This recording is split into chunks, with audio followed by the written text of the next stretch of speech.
Մենք էլ սպասում ենք, թե ինչ է լինելու։ Հիմա նույն վիճակն է, բայց հիմա արդեն ներսում է այդ խնդիրը։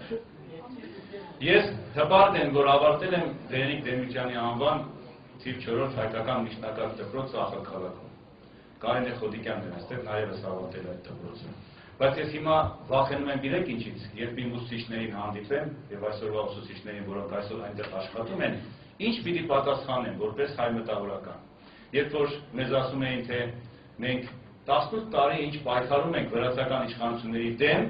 որպեսզի վրացիները մեր դպրոցը հայկական չվերածեն վրացական դպրոցի։ Իրականության մեջ մենք թյուրիմացության մեջ ենք, թե հայկական դպրոց կա դրսում Սփյուռքում։ Միայն Վրաստանում կան այդպիսի դպրոցներ։ Լիարժեք հայկական դպրոցներ նույնիսկ Լիբանանում չկան։ 20-ական, 30-ական թվականների Լիբանանը չէ այլևս, նույն Հալեպը չէ, այնտեղ ամեն ինչ փոխվել է։ Արհամարական ձևով էին մարդիկ նայում արաբներին եւ ամոթ էին համարում արաբերեն խոսելը։ Այսօր եւ արաբերեն խոսում են, եւ արաբական դպրոց են գնում, եւ ինչու՞ չէ թուրքական դպրոց Կոստանդնուպոլսում, Ստամբուլում են գնում։ Եվ փաստորեն տեսեք ինչ տեղ ունեցավ մեր դպրոցի հետ 19-րդ դարի մեր հզոր դպրոցը 20-րդ դարի սկզբի, որի իներցիան հաստատ նաև խորհրդային ժամանակներ 20-30-ական թվականների հետո ամեն ինչ սկսեց մարել եւ հիմա հասել ենք մի վիճակի, երբ որ մեր հայրենիքում, անկախ հայրենիքում մենք պիտի հարց բարձրացնենք, որ օտարալեզու դպրոցներ բացենք։ Ամոթ է ուղղակի, գիտեք, ամոթ է եւ վիրավորական, իսկապես ամոթ է նույնիսկ այս քննարկումը, հավատացեք, ազգային պետության արդեն 20-րդ անկախության 20-րդ տարին է, բոլորում մենք նման հարց ենք քննարկում։ Ես ուղղակի զարմանում եմ, թե երրորդ պատուհասը որն է, որ մեր գլխին գալու է։ Հա, սպասում ենք, որ երևի ավելի վատը լինի։ Ես ուզում եմ մի բան հարցնել, այդ դպրոցները, որ էլիտար կրթություն պիտի ապահովեն,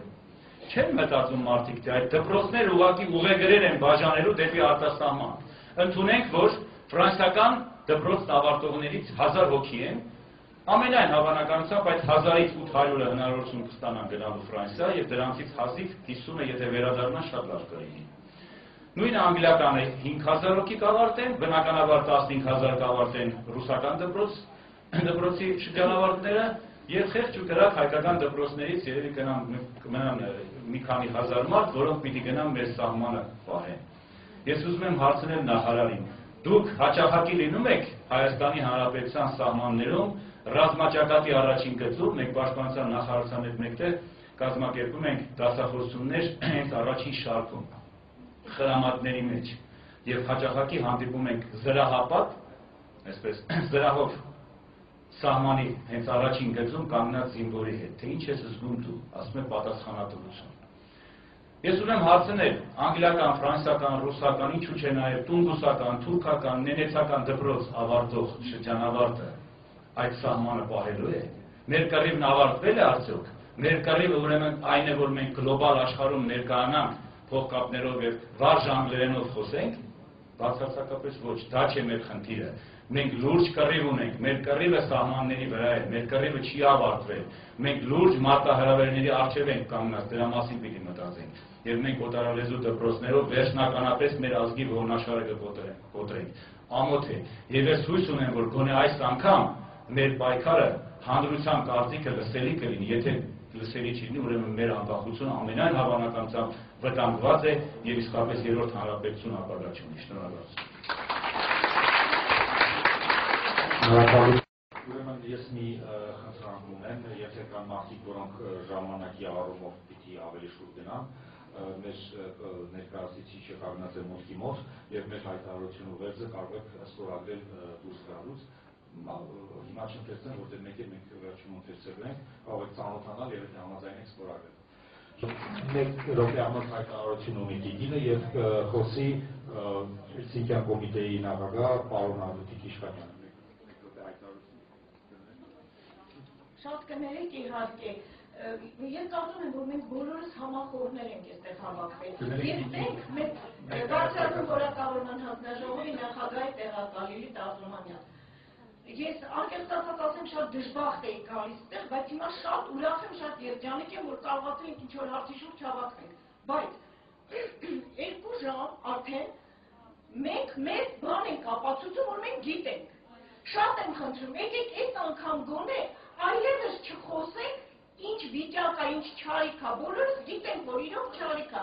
կոնկրետ այս անգամ մի բան անենք, խնդրում եմ ուղղակի։ Օրինակ ազգային ժողովը չմտի քննարկի, պետք է բանալից որ չքննարկի, դե ես տղամարդում եք որ դա չարիք է, հոգնեցինք, մենք մեզ սպանում ենք, կոնկրետ մի բան անենք, դադարեցնենք ինչ որ բան ապացուցման ոչ ենթակաբաներ մենք մեզ ապացուցենք, շնորհակալություն, ուրեմն մեր համաժողովը նաև նախատեսված էր որպես մեր փաստարկների ամփոփում, որպեսզի մենք ճակատ ստեղծենք եւ մեր բոլորիս փաստարկները դառնան մի ուժ միասնական։ Եվ բայց ինչևէ խնդրեմ բոլոր մեր բանախոսներին, որ այսօր ելույթ են ունենում, իսկապես մի քիչ ավելի գործնական կողմին անդրադառնալ։ Շնորհակալություն, խնդրեմ պարոն Իշխանյան։ Շնորհակալություն, հիմնական ճիշտ ասած ես կփորձեմ շատ կարճ խոսեմ, որտեղ բոլոր հիմնական փաստարկները վերվեցին, բայց ամեն դեպքում ես մի երկու խոսք կուզենայի ասեի, մեկը որ ցա միշտ ժողովուրդը եւ այսպեսի խոսք կա, չէ՞ որ ամեն ժողովուրդ արժանի իր իշխանության, որը ես այնքան համաձայն չեմ, որովհետեւ մեծ մասամբ ժողովուրդը հետևում է իր վերնախավին, եւ ինչ պահվածք որդեգրում է վերնախավը, հաճախ ժողովուրդը հետևում է դրան։ Եվ ինչ արժեքներ որ նա է վերնախավինն է, այդ արժեքները փորձում են գալել նաեւ ժողովուրդը։ Ինչ վերաբերում է ժողովրդին։ Կներեք, պետք է ես ինքս այն մարդկանցից չեմ, որը անդադ քարկոծում է, որ մենք այսպեսին ենք, այդպեսին ենք, ոչ, ես շատ եմ սիրում մեր ժողովրդին, բայց պետք է ասեմ նաև այն արատների մասին, որ մենք ունենք։ Այդ արատներից են այս քաղաքիլությունը, որ այստեղ նշվեց, եւ օտարավորությունը։ Եվ սա այն խնդիրը չէ, որ պետք է դեպի հանրաքվեի։ Սա նույն բանն է, որ հանրաքվեի դնես թե արդյոք Հայաստանի ինչ-որ մի մաս կամ Ղարաբաղը պետք է լինեն օտարի կազում, թե ոչ։ Սա հանրաքվեի դրվելու բան չի։ Եվ սա ես չեմ պատկերացնում, որ որևէ պետության ղեկավարություն կարող է այդպիսի հարց անել եւ այստեղ բանավեճի խնդիրը չի։ Եվ ես համաձայն եմ այն հարցի հետ, որ ազգային ժողովի լսումն է մենք ինչ պետք է ասենք։ Եվ այնտեղ դեմագոգիայի մենք պետք է լսենք, թե նրանք ինչեր են ասում։ Ես ուզում եմ մի այսպիսի բանի մասին խոսել, ես զարմանում եմ ուղղակի, եւ որ մարդը ստանում է նախարարական պաշտոն, նրան թվում է թե ինքը արդեն ամեն ինչ գիտի, եւ ամեն ինչի մասին կարող է ինքը եզրակացություն անել եւ վերևից խոսել։ Տասկոյի խոսքերն եմ հիշում, որ մարդը կոտորակ է եւ իր կարծիքի իր մասին հայտարարում է։ Ինչքան հայտարարում է, այնքան ինքը փոքր է։ Այս բազմաթիվ փաստարկներ են հնչել այս հարցի մասին, լուրջ փաստարկներ եւ անկախ նախարարը այսպիսի որակումներ է տալիս։ Բացի զգացմունքային բաներից ինքը լուրջ փաստարկներ չի լսել։ Ավելին, այստեղ վերվեց գիտնականների տեսություններ եւ թերթերում տպեցին Ցուրոդայի եւ այլ գիտնականների տեսությունները։ Նրանց անվանեց շամաններ։ Ես ուղղակի չգիտեմ, թե մենք այդ մարդու հետ ինչ պետք է մենք բանավիճենք կամ ազգային ժողովի այն պատգամավորների հետ, որոնք անկախ այն բանից թե ինչպես են մտածում, այստեղ շատ կարևոր հարց է, ես չեմ ուզում անուններ տալ, բայց ես գիտեմ, որ կան իշխող կուսակցության մեջ մարդիկ, որոնք դեմ են դրան, բայց քանի որ թերևս կոռուպցիայի մեջ խրված են եւ կախված են զանազան բաներով, դրա դեմ չեն խոսում։ Եվ նրանք պետք է կողմ քվեարկեն։ Մենք ինչ պետք է խոսենք,